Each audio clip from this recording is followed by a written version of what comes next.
அப்போஸ்தலர் 10. இத்தாலியா பட்டாளம் என்னப்பட்ட பட்டாளத்திலே 100க்கு அதிபதியாகிய கொர்நேலியு என்னும் பேர் கொண்ட ஒரு மனுஷன் செகரியா பட்டணத்திலே இருந்தான். அவன் தேவ பக்தி உள்ளவனும் தன் வீட்டார் அனைவரோடும் தேவனுக்கு பயந்தவனுமாயிருந்து ஜனங்களுக்கு மிகுந்த தர்மங்களை செய்து எப்பொழுதும் தேவனை நோக்கி ஜெபம் பண்ணி கொண்டிருந்தான். பகலில் ஏறக்குறைய 9ஆம் மணி நேரத்தில் தேவனுடைய தூதன் தன்னிடத்தில் வரவும் கொர்நேலியுவே என்று அழைக்கவும் பிரதிட்சமாய் தரிசனங்கண்டு அவனை உற்று பார்த்து பயந்து, ஆண்டவரே, என்ன என்றான்.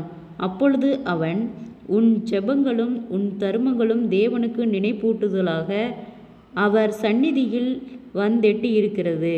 இப்பொழுது நீ யோப்பா பட்டணத்துக்கு மனுஷரை அனுப்பி பேதுரு என்று மறுபேர் கொண்ட சீமோனை அழைப்பி.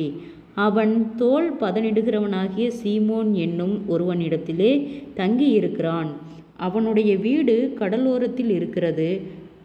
நீ செய்ய வேண்டியதை அவன் உனக்கு சொல்லுவான் என்றான்.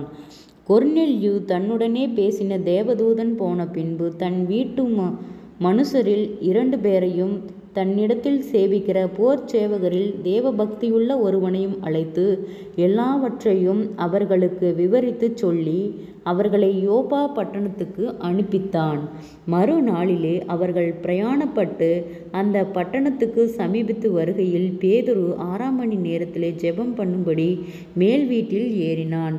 அவன் மிகுந்த பசி அடைந்து சாப்பிட மனதாயிருந்தான்.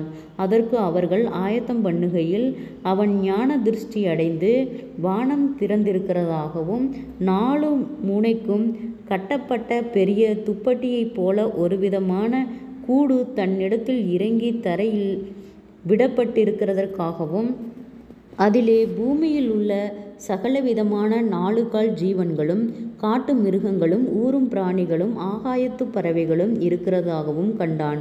அல்லாமலும் பேதுருவே, எழுந்திரு, அடித்து புசி என்று அவனுக்கு சொல்லும் ஒரு சத்தம் உண்டாயிற்று. அதற்கு பேதுரு, அப்படியல்ல ஆண்டவரே, தீட்டும் அசுத்தமாய் இருக்கிற யாதொன்றையும் நான் ஒரு காலும் புசித்ததில்லை என்றான். அப்பொழுது தேவன், சுத்தமாக்கினவைகளை நீ தீட்டாக எண்ணாதே என்று 2ஆம் தரமும் சத்தம் அவனுக்கு உண்டாயிற்று. 3ஆம் தரமும் அப்படியே உண்டாயிற்று. பின்பு அந்த கூடு திரும்ப வானத்துக்கு எடுத்து கொள்ளப்பட்டது. அப்பொழுது பேதுரு தான் கண்ட தரிசனை குறித்து தனக்குள்ளே சந்தேகப்படுகையில், இதோ, கொர்நேலியுவினால் அனுப்பப்பட்ட மனுஷர்கள் சீமோனுடைய வீட்டை விசாரித்து கொண்டு வாசற்படியிலே வந்து நின்று, பேதுரு என்று மறுபேர் கொண்ட சீமோன் இங்கே தங்கியிருக்கிறாரா என்று கேட்டார்கள். பேதுரு அந்த தரிசனத்தை குறித்து சிந்தனை பண்ணிக்கொண்டிருக்கையில் ஆவியானவர், இதோ, 3 மனுஷர் உன்னை தேடுகிறார்கள். நீ எழுந்து இறங்கி ஒன்றும் சந்தேகப்படாமல் அவர்களுடனே கூட போ, நானே அவர்களை அனுப்பினேன் என்று அவனுக்கு சொன்னார். அப்பொழுது பேதுரு கொர்நேலியுவினால் தன்னிடத்தில் அனுப்பப்பட்ட மனுஷரிடத்திற்கு இறங்கி போய், இதோ, நீங்கள் தேடுகிறவன் நான் தான், நீங்கள் வந்திருக்கிற காரியம் என்ன என்றான். அதற்கு அவர்கள், நீதிமானும் தேவனுக்கு பயப்படுகிறவரும் யூத ஜனங்கள் எல்லாராலும் நல்லவர் என்று சாட்சி பெற்றவருமாகிய கொர்நேலியு என்னும் 100க்கு அதிபதி உம்மை தம்முடைய வீட்டிற்கு அழைப்பித்து உம்மால் சொல்லப்படும் வார்த்தைகளை கேட்கும்படி பரிசுத்த தூதனாலே தேவயத்தனமாய் கட்டளை பெற்றார் என்றார்கள். அப்பொழுது பேதுரு அவர்களை உள்ளே அழைத்து அவர்களுக்கு உபகாரம் செய்து மறுநாளிலே அவர்களுடனே கூட புறப்பட்டான். யோப்பா பட்டணத்தாராகிய சகோதரரில் சிலரும் அவனுடனே கூட போனார்கள்.